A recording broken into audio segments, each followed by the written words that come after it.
Loué soit Jésus-Christ. Salam alaikum. Sa paix soit avec vous.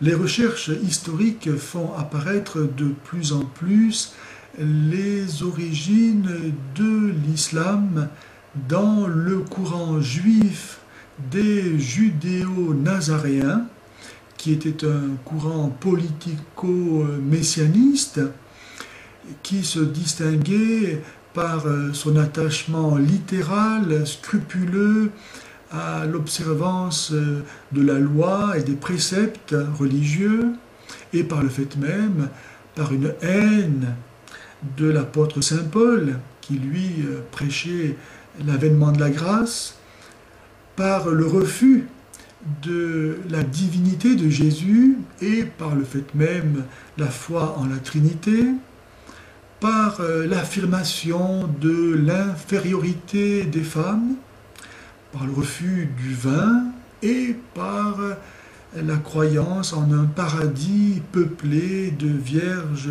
affamées de sexe. Ils étaient persuadés en outre que Dieu comptait sur eux pour établir son royaume sous la terre par la guerre.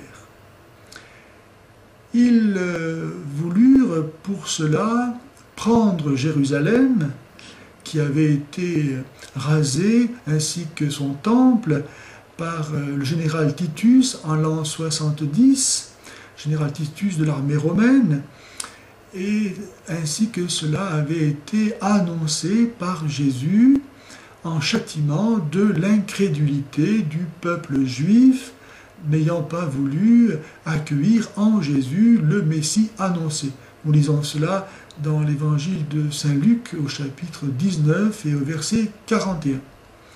Et donc il pensait qu'il fallait reconstruire le temple de Jérusalem et redonner à Jérusalem, la cité de Dieu, son éclat d'autrefois pour que le Messie puisse trouver les conditions religieuses requises à son avènement.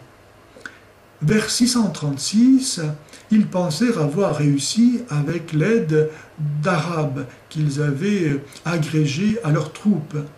Mais ils furent déroutés, le Messie ne s'étant pas manifesté, ils durent rebrousser chemin et se réfugier dans le désert d'Arabie.